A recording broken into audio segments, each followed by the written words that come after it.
Hello, New Zealand. This is Simon Braginski again. And prior to my Sunday's webinar, today I would like to speak to you regarding some of your doubts. I will work with your objections. I don't have those objections, but I know what kind of objections normally people have about their doubts. I will talk about that today.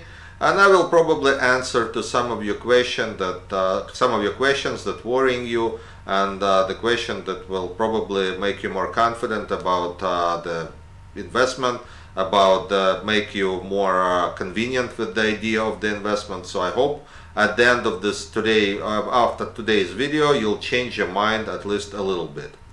So what is it, investment? Investment is not gambling. Just write it down. Investment is not a gambling.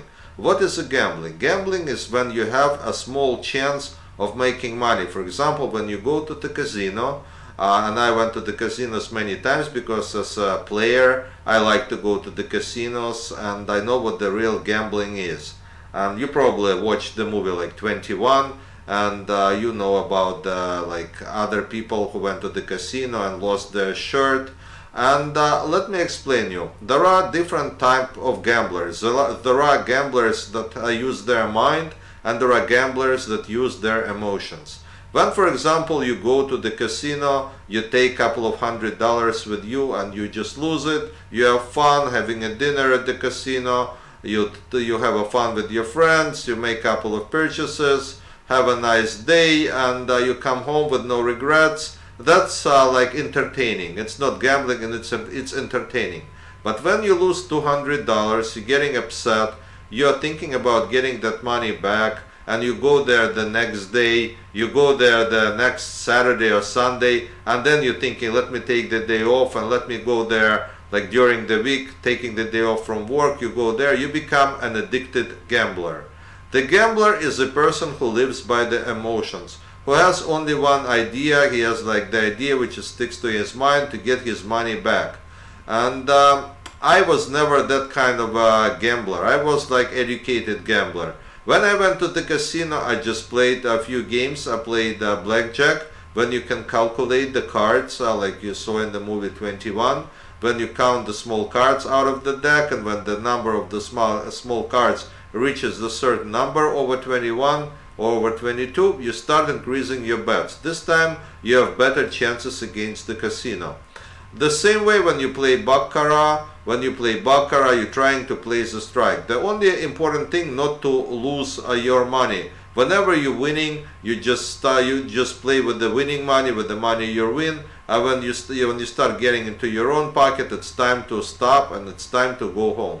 So as of late, I never went to the casinos because you know, the things are getting a little tighter. They're not letting people who can count the cards in the casino anymore. So I've been an investor since 1994, and let me tell you what the difference between investing and gambling.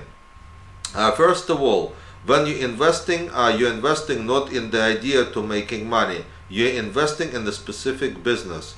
When you invest in a company, I want you first to think, would you invest your own money in a business like that? So would you go into that kind of business like as a person?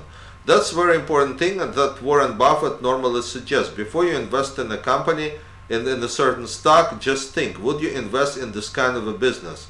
This is the first question you have to ask yourself. Second of all, you have to think about the advantage of being invested. By investing your money in a certain company, you first of all, you go like internationally. You're not like, for example, if you live in New Zealand, you're not investing in New Zealand company, you're investing in transnational company like Apple or like Amazon, the company that makes a lot of money. You're investing in this kind of company, and this is an educated investment, because when you invest, you actually do some homework. You check this company fundamentals, you check this company chart, technicals, and you basically select out of the whole universe. There are over like 3,000 companies, even maybe more, trading on New York Stock Exchange. You select just few companies, and those companies, the selection is based on a company undervaluation. The company might be undervalued for some reason. the company might be like a strong grower. The company can grow their profit or their sales in like good with a good percentage. They can show like a 20% growth for the next couple of years. So you select the growing companies. You selected the companies from the right business. I personally like technology companies. You select the right companies. You are not simply going into some company. You're not buying simply a company because somebody told you. You have to, first of all, you have to check this company. You have to see if everything is all right with this company. This company has not much debt. If the company makes money. If there are, like, for example, purchases of this company by the large players like Warren Buffett, like George Soros, or Carl Icahn, or somebody else. You want to make sure that some big guys are trusting this company. You want also to see that people within this company are buying the stock. Because if you see, for example, if the director of the company buys his own stock, it means that the director believes in this company and he puts his word where his mouth is. Because he buys this company and he believes that this company is going to go much higher. That's why he does that. So basically the investment is it's a complicated process. It's a lot of things you have to do before the investment. It's a calculating risk. You have to actually follow the certain rules before you're investing, because you have to, when you get into the certain company, when you make your investment, you have to determine what your risks are and what your potential reward is. So for example, normally I suggest that you take 3-to-1 risk. For example, if you buy $40 stock, which is cost $40, for every, if you're planning to make $5 in the stock, you can lose more than $1.70 in that stock. So then, you have to determine your risk. $1.70 is your risk in that company. So what you do, you put a sell stop order. Sell stop order is used to control your emotions, because sometimes people are not willing to sell, not willing to accept their losses. But the most important thing, to learn how to take the losses and how to take those losses in advance. So for example, if you know that maximum loss you can take in this company is $1.70 on 100 shares, it would be $170. You just put a sell stop. If you bought a stock at $40, $1.70, you subtract $1.70 from 40, it's going to be $38.30. You put your sell stop at $38.30. What happens if the stock goes below that number, $38.30? You will automatically sell that stock. The system will sell you automatically. That's like the risk is taken care of. So you're taking care of your risk. But if the stock goes higher, you simply are making money. The other thing that people might be worrying about, how you can trust the broker. I already spoke about that, because the brokers are in business to take your commissions. They're not in business to take your money, because they don't care about that.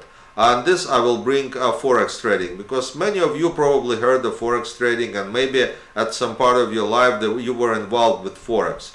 Forex is actually a gambling, is worse than gambling, because Forex dealers, the Forex brokerage companies, they're in interest to take your money, because your losses is their profit. Because when you go to Forex, I always tell my friends, people who come to me for advice, I tell them, Forex is gambling, stocks is investing. That's the difference between investment and gambling.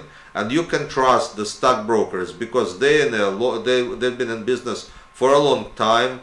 Those companies are strictly monitored by NASD supervision, SEC. They have to provide all the necessary documentation to qualify for their brokerage activity.